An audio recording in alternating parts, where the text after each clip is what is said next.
What is going on in Florida right now with coronavirus is so hellacious.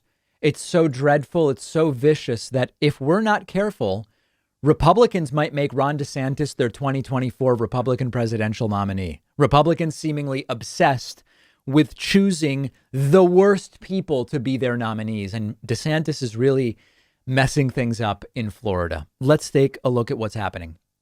Florida started the pandemic not well. Ron DeSantis very early saying closures now, open everything. WWE needs a place for wrestling matches. Come to Florida.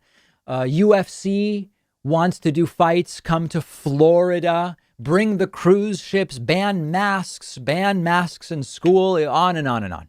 Okay.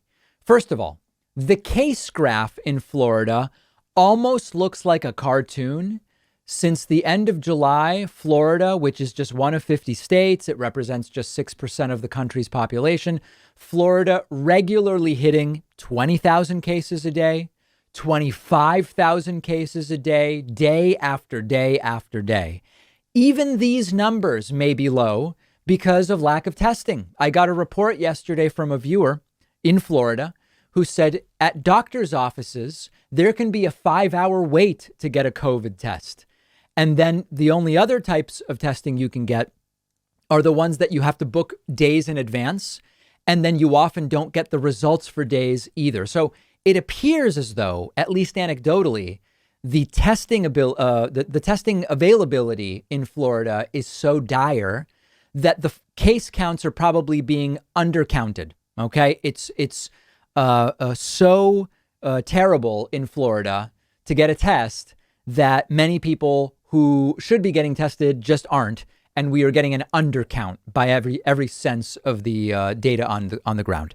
Now, you might come in and you might say, well, hold on, but if the vaccine makes COVID not serious, then cases don't really matter since people who are vaccinated and get COVID don't really get sick, right? Well, this is a Florida explosion, mostly of the unvaccinated, as we're seeing in many states. Florida's COVID hospitalizations have hit another record high. Now, you might say, David, right before you went on break, didn't you tell us Florida's hospitalizations hit a record high? And I did, but it's a new record. We've surpassed that number. COVID hospitalizations hit new high in Florida. A new report from the Florida Hospital Association showed 16,521 people hospitalized with the coronavirus, up 773 from the day before, and 162% higher than this time last year.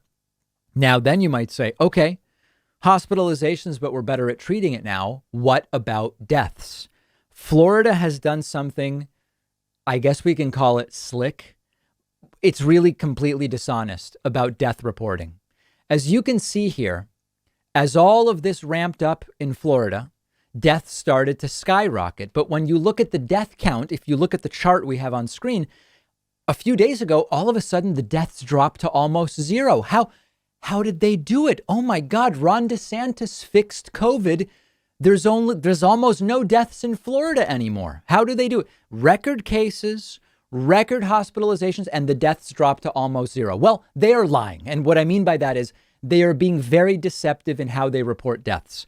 They are reporting deaths in bulk, infrequently, and on a delay.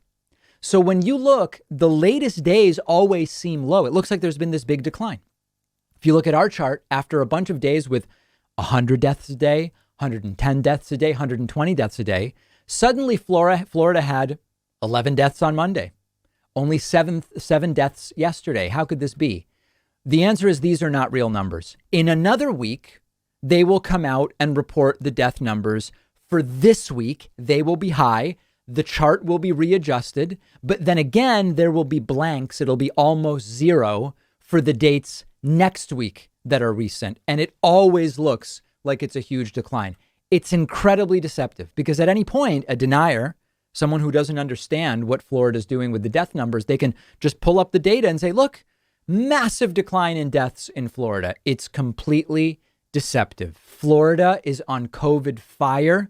More than 5,000 students are now quarantined or isolated in just one school district. We're seeing pediatric ICU cases in Florida like we haven't seen anywhere the entire pandemic.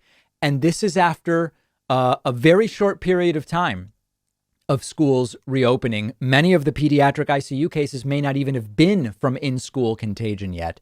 So it could get even worse in Florida, if you can imagine. And we're going to have more coverage of the Florida situation on the David Pakman Show Instagram. Make sure you're following us at David Pakman Show. If you want to know what I was up to for the last 10 days, follow my Instagram at david.pakman. And we have a very, if you want a vegetable break, I had a crazy backyard garden harvest waiting for me when I got back from my trip yesterday. I posted a picture to my Instagram at david.pakman. Find it, follow me, and we'll be back right after this. One of our sponsors is CuriosityStream, the only subscription streaming service dedicated to documentaries. I can't get enough documentaries. If you're the same way, you really should sign up for CuriosityStream, which has a better selection of docs than Netflix, Hulu, or Amazon. I'm always finding documentaries on CuriosityStream I can't find anywhere else. I recently watched David Attenborough's Light on Earth. Just fantastic. But they have something for everybody: politics, economics, history, technology, psychology, everything in between. I can watch at home on my TV in my living room. I can watch on my phone if I'm on the go. I love documentaries, and if you do, don't waste your time on other streaming services. Once you get CuriosityStream, you will regret that you didn't do it sooner. When you go to curiositystream.com/Pakman, you'll save 25% off of a subscription. That will make it just $15 a year. The link is right underneath this video.